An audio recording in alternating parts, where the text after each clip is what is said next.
Assalamualaikum warahmatullahi wabarakatuh. Saya Zahra Febri Mainyati. Di sini saya akan mewawancarai salah satu orang Palembang dengan judul Frugal Living atau Hidup Hemat. Mari tonton videonya. Baik, di sini saya bersama narasumber saya. Boleh Ibu perkenalkan nama Ibu, gelar bangsawan dan profesi Ibu? Ya. Bismillahirrahmanirrahim. Assalamualaikum warahmatullahi wabarakatuh. Waalaikumsalam warahmatullahi wabarakatuh. Perkenalkan, nama saya Ibu Nyimas Marianti. Ya. Biasa dipanggil Ibu Nyimas atau Ibu Anti boleh. Gelar bangsawan saya adalah Nyimas. Kemudian kegiatan saya sehari-hari adalah seorang ibu rumah tangga dan wirausaha. Baik Ibu, langsung saja pertanyaannya. Apa yang Ibu ketahui tentang konsep frugal living? Yang saya ketahui mengenai konsep frugal living adalah di mana kita tidak kita tidak melakukan pemborosan atau kita melakukan hidup ini secara penghematan dan tidak berpoya-poya. Oke. Baik, yang kedua, menurut Ibu, bagaimana konsep frugal living ini dipahami dan diterapkan dalam masyarakat Melayu? Penerapan dalam masyarakat Melayu adalah harus berkeseimbangan antara pengeluaran dan pendapatan, di mana jangan sampai besar pasak daripada tiang. Yang ketiga, apakah ada nilai-nilai dalam budaya Melayu yang mendukung praktik frugal living? Tentu saja ada praktek dalam kehidupan sehari-hari, yaitu kita bisa terapkan seperti hidup bergotong royong, kemudian hidup saling bantu-membantu, hidup hemat, dan kemudian saling bekerja sama dalam dalam kesederhanaan. Yang keempat, bagaimana bentuk konkret dari bentuk frugal living yang Ibu lihat atau terapkan dalam kehidupan sehari-hari? Konsep frugal living ini dalam kehidupan sehari-hari bisa diterapkan dalam semisal kita mengadakan acara bersama. Itu tidak harus kita membeli atau kita tidak harus membeli atau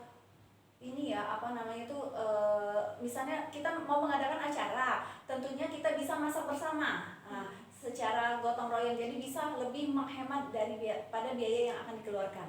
Oke.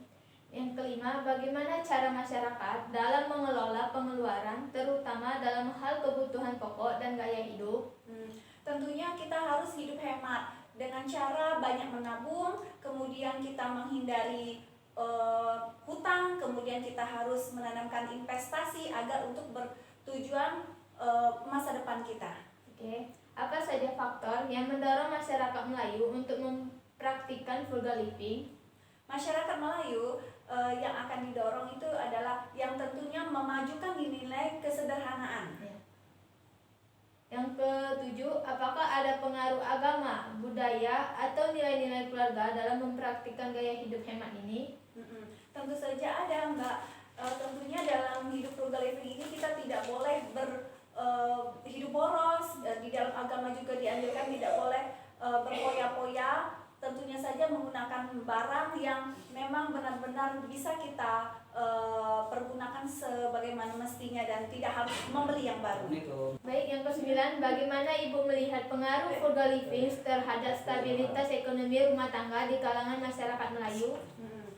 Dalam masyarakat Melayu tentunya akan meningkatkan tabungan kita, kemudian untuk meningkatkan stabilitas ekonomi tentunya dengan cara meningkatkan tabungan, kemudian mengurangi hutang, dan juga harus berinvestasi untuk masa depan.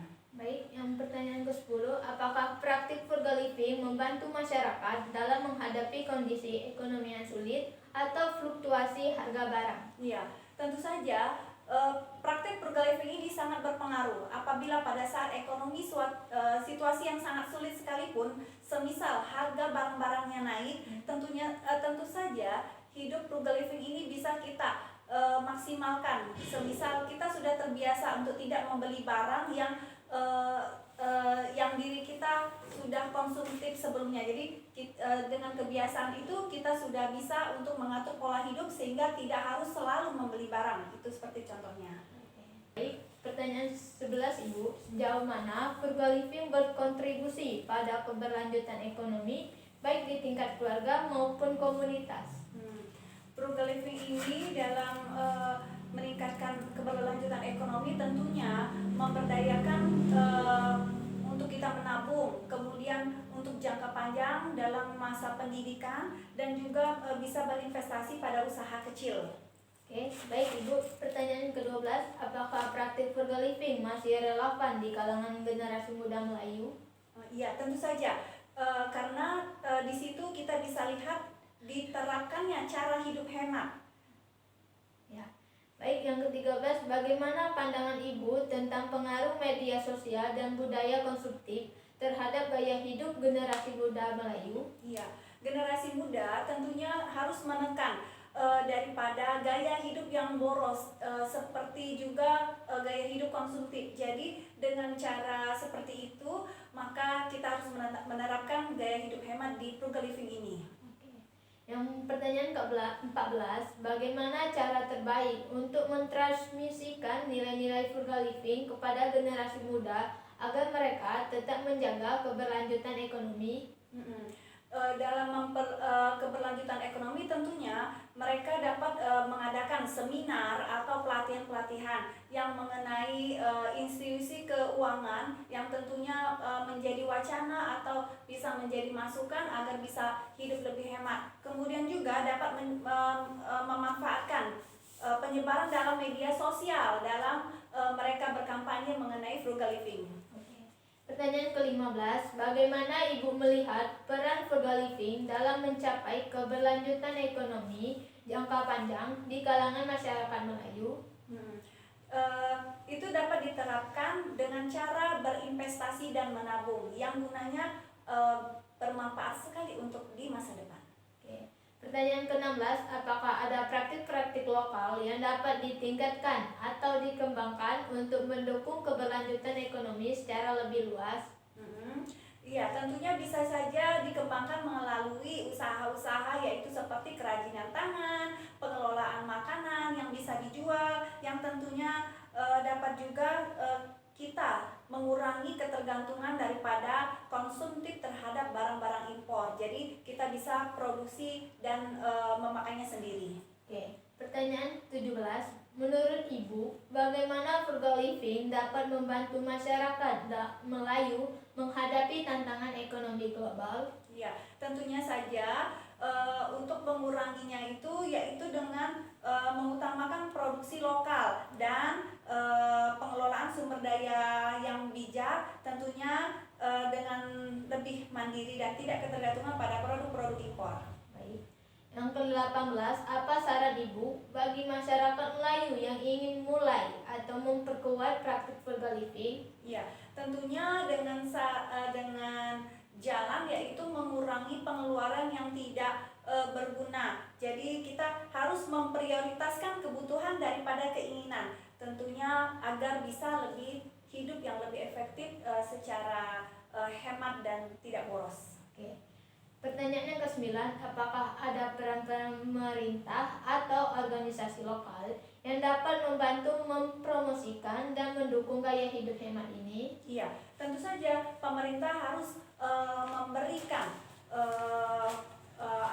berupa pelatihan atau seminar, yaitu agar masyarakat itu menyediakan mengenai pendidikan keuangan, kemudian program-program pelatihan yang gunanya untuk mendorong masyarakat biar untuk hidup hemat dan berkelanjutan agar tidak boros seperti itu, Mbak. Baik, pertanyaan ke-20, bagaimana strategi yang menurut Ibu efektif untuk menjaga keberlanjutan ekonomi melalui praktik frugal living? Ya, tentunya saja strategi yang bisa dilakukan yaitu dengan pendidikan keuangan, kemudian pengembangan komunitas yang serta promosi mengenai produk lokal agar bisa dikembangkan dengan maksimal. Baik Ibu, terima kasih sudah menjawab pertanyaan dari saya. Itu saja wawancara dari saya. Apabila ada salah kata, saya akhiri. Wassalamualaikum warahmatullahi wabarakatuh. Waalaikumsalam warahmatullahi wabarakatuh. Terima kasih, Mbak.